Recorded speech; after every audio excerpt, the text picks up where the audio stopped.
यकीनन आप हर दिन खूबसूरत नज़र आना चाहते हैं, लेकिन अपनी स्किन को ग्लोइंग बनाने के लिए कॉस्मेटिक्स का इस्तेमाल करना एक अच्छा तरीका नहीं है। खूबसूरत लगने के लिए खूबसूरत जिल्द होना बहुत ज़रूरी है, लेकिन हम अपनी रोज़मर्रा ज़िंदगी में कुछ ऐसी गलतियां करते हैं जिससे हम अपनी जिल्द को खूबसूरत बनाने के बजाय उसे मज़ीद ख़राब कर देते हैं। वो कौन सी गलतियां हैं जो आपकी स्किन को बर्बाद कर देती हैं, आज इस वीडियो में मैं आपको बताऊंगी।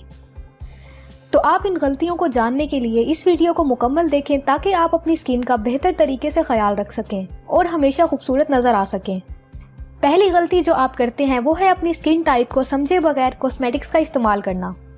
अपनी स्किन टाइप को समझे बगैर कॉस्मेटिक्स को यूज़ करना स्किन को ख़राब करने वाली बदतरीन चीज़ों में से एक है। जैसे कि मिसाल के तौर पर जो मैक लिपस्टिक आपकी फ्रेंड पर अच्छी लगती है और आप वही ख़रीदते हैं, तो ये आपकी स्किन टाइप के मुताबिक नहीं होगी। इसका मतलब ये नहीं है कि ये कॉस्मेटिक ख़राब है, बल्कि इसका मतलब ये होगा कि ये आपकी स्किन के मुताबिक नहीं है। इसीलिए कौन क्या इस्तेमाल कर रहा है इसे सोचे बगैर आप किसी भी कॉस्मेटिक ब्रांड को अपनी स्किन टाइप को जाने बगैर इस्तेमाल मत करें। Pricking pimples. आप कभी भी अपने चेहरे पर मौजूद पिंपल्स को ज़्यादा मत छेड़ें, क्योंकि पिंपल्स को बार बार हाथ लगाने से ये आपके चेहरे पर बदसूरत स्याह धब्बे छोड़ सकते हैं और इससे आपको जिल्द के दूसरे मसाइल भी पेश आ सकते हैं।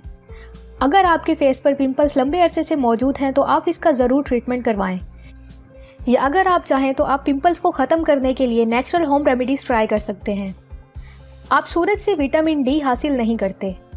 जब सन एक्सपोजर की बात आती है तो हर कोई इस बारे में सीरियस हो जाता है और सभी अपने जिस्म को सूरज की नुकसानदेह शुआओं से बचाने की बहुत कोशिश करते हैं। और इसी तरह ही हम सब ये भूल जाते हैं कि हमारे जिस्म को भी विटामिन डी की ज़रूरत है। तकरीबन तमाम विटामिन को खाने के ज़रिए दोबारा पूरा किया जा सकता है, लेकिन विटामिन डी सूरज की किरणों से ही बेहतर तौर पर जज़्ब किया जा सकता है।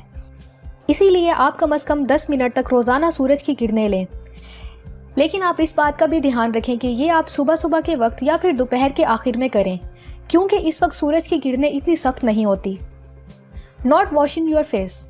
आप जब भी बाहर निकलें अपने चेहरे को धोकर निकलें। आप अपने फेस के लिए कोई अच्छा फेस वॉश ले सकते हैं या अपने फेस को क्लीन करने के लिए नेचुरल प्रोडक्ट जैसे दूध और दूध से बनी दूसरी प्रोडक्ट का इस्तेमाल कर सकते हैं। Using strong antiperspirant and not moisturising enough. अगर आप ये सोचते हैं कि आपको किसी खास सीज़न के दौरान ही मॉइस्चराइज़र की ज़रूरत है तो आप गलत हैं, क्योंकि आपकी स्किन को नरम मुलायम रखने के लिए मॉइस्चर ऑयल की ज़रूरत होती है। इसके अलावा आप अपनी स्किन पर कोई एंटीपर्स्पिरेंट्स इस्तेमाल ना करें।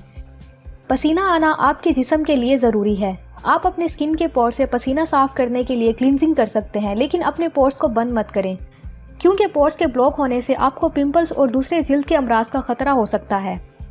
क्या आप जानते हैं कि आप अगर मोबाइल फ़ोन बहुत ज़्यादा यूज़ करते हैं तो इससे भी आपको एक्नी ब्रेकआउट हो सकता है। ज़्यादा देर तक फ़ोन पर बात करने से आपके स्किन पोर्स ब्लॉक हो सकते हैं और पोर्स ब्लॉक होने की वजह से आपकी स्किन ब्रेकआउट का शिकार हो सकती है। इसका एक आसान तरीन हल ये है कि आप मोबाइल फ़ोन बहुत कम यूज़ करें, या फिर आप जब भी फ़ोन पर बात करें तो हैंड फ्री यूज़ करें। Moisturising neck and eyes. ये एक नेचुरल बात है कि हम सभी अक्सर अपने बालों और फेस के बारे में परेशान रहते हैं और हम मुश्किल से ही गर्दन या आंखों तक पहुंचते हैं। गर्दन वो जगह है जहां सबसे पहले उम्र की अलामात ज़ाहिर होना शुरू हो जाती हैं। इसीलिए जब अगली बार आप अपने फेस पर मॉइस्चराइज़र या सनस्क्रीन लगाएं तो अपनी गर्दन को मत भूलें। इसके अलावा अपनी आंखों के आसपास की जिल्द पर भी तवज्जो दें, जो कि बहुत हसास हैं। इसीलिए आप अपनी आंखों के लिए किसी अच्छी आई क्रीम का ही इस्तेमाल करें। तो ये थी कुछ चीज़ें जिन्हें आपको ध्यान में रखना चाहिए, जो हकीकत में आपकी खूबसूरती को बर्बाद कर देती हैं। अगर आप भी ये गलतियां कर रहे हैं तो आज ही करना छोड़ दें, ताकि आपकी स्किन हेल्दी और ग्लोइंग नज़र आती रहे। तो ये थी आज की वीडियो। उम्मीद है कि आपको आज की इस वीडियो से काफ़ी मदद मिलेगी। तो अगर आपको ये वीडियो पसंद आई हो तो लाइक करें, सब्सक्राइब करें और वीडियो को अपने फ्रेंड्स के साथ ज़रूर शेयर करें। शुक्रिया।